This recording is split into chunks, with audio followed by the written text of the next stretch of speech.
Hello students, polytechnic liberal learning में आप सभी का स्वागत है। तो बच्चों, बीटी यूपी सम सेमेस्टर या वार्षिक परीक्षा जून 2023 का रिजल्ट 12 सितंबर को जारी हो चुका है।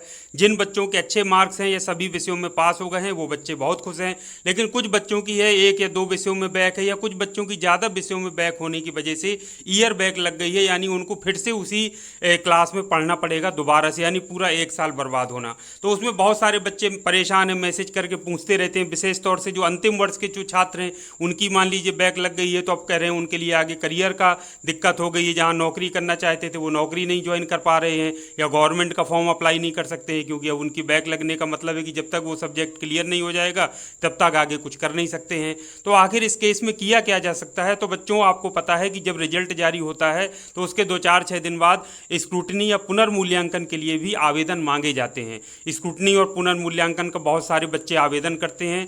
पुनर्मूल्यांकन में क्या होता है, दोबारा से आपकी कॉपी चेक होती है, यानी रीचेक होती है, उसको री इवेल्यूशन भी कहते हैं। तो बच्चों, मैंने कई बार ऐसा देखा है, मेरा विगत वर्षों का अनुभव है कि किसी बच्चे का यदि एक या दो विषयों के कारण यदि उसकी ईयर बैक लग रही है और वो रीचेक के लिए अप्लाई कर देता है और उसके नंबर बढ़ जाते हैं और उसके एक या दो विषय क्लियर हो जाते हैं, तो वो बच्चा ईयर बैक से बच जाता है। और जब ईयर बैक से बच जाता है तो जो बाकी बचे हुए बैक पेपर्स हैं वो आगे चल करके उनको क्लियर कर लेता है और उनका सही समय पर डिप्लोमा भी हो जाता है। इससे मैंने बहुत सारे केसेस देखे हैं। तो बच्चों, कहीं ना कहीं एक उम्मीद की किरण अभी भी बची है। यदि आपने कॉपी में अच्छे से लिखा था, आपको लग रहा है, पूरा कॉन्फिडेंस है कि मैंने पूरा लिखा था और मेरे पासिंग मार्क्स आने चाहिए थे लेकिन किसी वजह से कम आए हैं, तो बच्चों मैं आपसे सबसे यही कहूँगा कि जैसे ही पुनर्मूल्यांकन या फिर स्क्रूटनी के लिए आवेदन मांगे जाते हैं तो आप पुनर्मूल्यांकन के लिए अप्लाई जरूर कर दें, क्योंकि ईयर बैक होना बहुत बड़ी बात है। पूरे एक साल आपका बर्बाद हो सकता है। इससे अच्छा है कि यदि एक दो सब्जेक्ट क्लियर होने की वजह से आपकी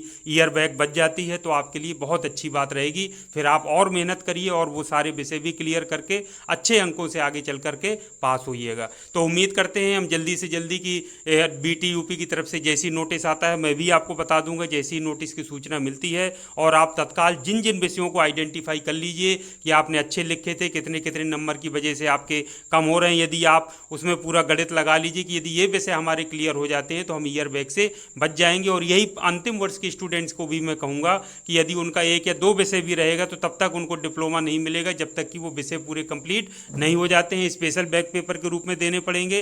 तो उनसे भी मैं यही कहूँगा कि यदि पेपर अच्छा गया था, कॉपी में आपने लिखा है, पासिंग होने लायक आपको कॉन्फिडेंस विश्वास है, तो आप पुनर्मूल्यांकन या रीचेक के लिए जरूर अप्लाई कर दीजिएगा। जिससे हो सकता है कि आपका, यदि जैसा आप बता रहे हैं कि आपने अच्छा लिखा है, कई बच्चे मैसेज करके कहते हैं कि नहीं सर हमने अच्छा लिखा था और पासिंग मार्क्स लायक हमने लिखाए थे, तो आपको मुझे पूरा विश्वास है कि आपको न्याय जरूर मिलेगा जब आप पुनर्मूल्यांकन या रीचेक के लिए भरेंगे और कॉपी आपकी नए सिरे से एक नई टीचर के द्वारा जांची जाएगी। तो उम्मीद करते हैं, हम इंतजार भी करते हैं कि जल्दी से जल्दी रीचेक या स्क्रूटनी के लिए फॉर्म आवेदन मांगे जाएंगे। आप अलर्ट रहिए, जैसे ही आवेदन मांगे जाएं उसको समय से भर दीजिए पूरी सावधानी के साथ और रिजल्ट का इंतजार कीजिए। तो रिजल्ट में मेरी शुभकामनाएं आप सभी को हैं कि आप ईयर बैक से बचें, या जिन बच्चों का फाइनल ईयर है उनका क्लियर हो जाए ताकि वो आगे नौकरी या कोई अन्य अपना करियर की तलाश में जा सकें। तो इन्हीं शुभकामनाओं के साथ